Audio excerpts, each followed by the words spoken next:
Today's session, we're going to discuss tips for writing an online survey.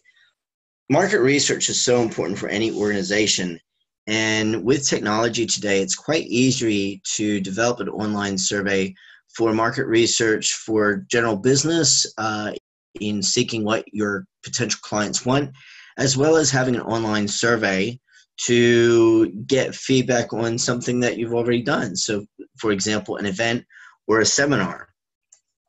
So in this session, I'm going to just cover 12 tips for you to get started in writing an online survey.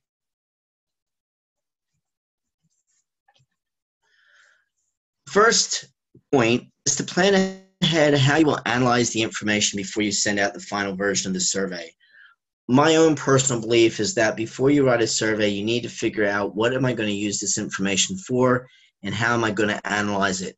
This also has an impact on what kind of question you're going to use, whether it's a closed question such as yes, no, or choose one or two of the following, or an open question, which would be for somebody to write in an amount of text on feedback for something.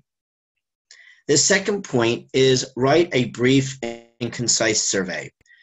You need to really encapsulate what you want to ask and to keep it very succinct.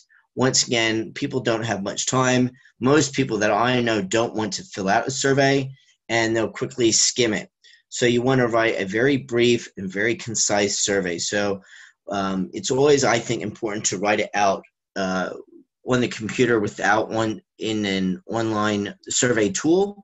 Even write it out by hand and get somebody else to review it just to make sure that it is very succinct. The third point is try to begin the survey with interesting questions.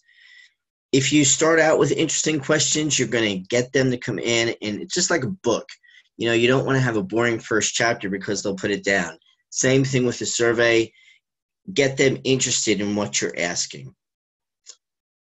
Fourth, develop questions with answers in the proper format for your purposes. For example, you know, if you are going to, if you want them to give really good feedback, you may not want just a yes or no question that doesn't give you enough information.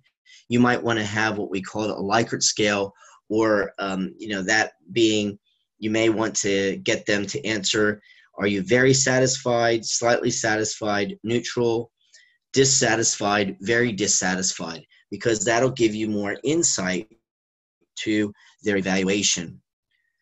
Use neutral, simple language when constructing questions.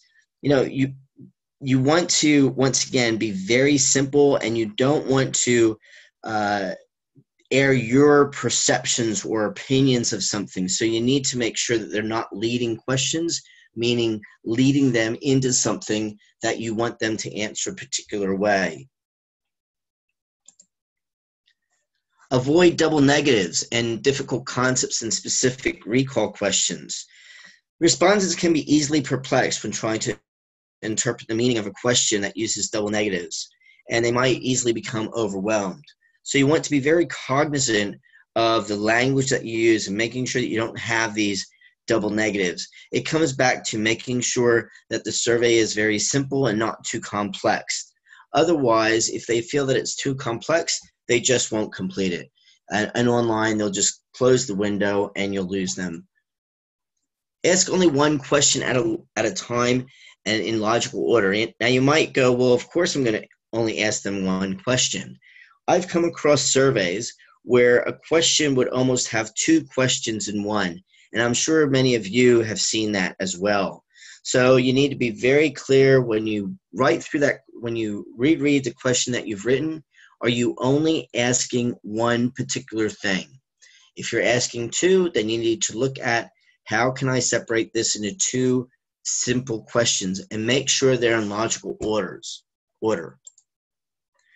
Use more closed-ended questions than open-ended.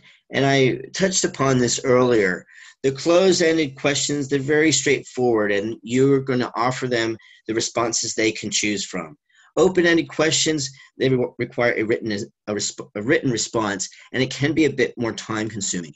If you do feel that you need an open-ended question, really limit it to maybe 1 or 2. Definitely no more than 3.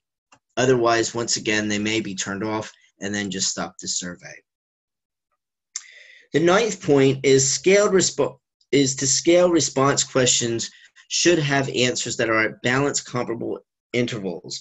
What this means is that if you're offering choices, maybe 5 choices, you want it to be excellent, very good, good, and terrible. If you don't have neutral, you might miss important information between those values of good and terrible. Now, the other argument is that, well, if I put neutral, which is in the middle, people may just go down as neutral. That also could give you some insight that they may not have felt whether it was good or bad. Sometimes there might be reasons that you want them to choose either or and not choose neutral. Once again, you have to go back to the question and the purpose of why are you doing this survey. Develop responses as discrete amounts instead of general statements of quantities. So an example of this is if I'm asking how many times a month do you go to the movies, and if I say almost never, once in a while, I'm there at least once a week, it may not give you insight into what the person or what you're trying to find out from that individual. The 11th point is to name your survey. Now you're coming down, getting ready to put your survey online. You want to name your survey that is representative of what you're trying to ask, and write a brief introduction so the reader can figure out, well, why are you actually sending this survey? Obviously, if they've attended a seminar and you're getting some feedback about that survey, it would be very clear that it's the reason why they're getting it. But once again, assume nothing and just put a nice introduction in there. And lastly, craft a well-written subject line for the email you send with the survey. People are getting inundated by emails every single day, so be very clear in that subject line. Why are you sending this to them? You may even want to put in there, thank you for attending the survey. Please give us some feedback. This here is, I took it off of PC Mag, which is a very well-respected magazine online. And this is an overview of the best online survey tools of 2017. I'm not going to go into how to use these materials or use these platforms, but please go in on your own time and look at each one. Some are free, some have free options, and some are paid. And just have a play with them. It's going to be the best way of getting experience on developing a survey tool. Give it a go, and then once you feel that you are comfortable, then send it out to your team or the participants that were in part of your survey or event. Lastly, a well-written online survey has higher completion rates as an effective method for gathering information. I encourage you to take plenty of time in writing the survey before you put it online and send it out to your list for completion. It's always good to get another pair of eyes to look at it as well.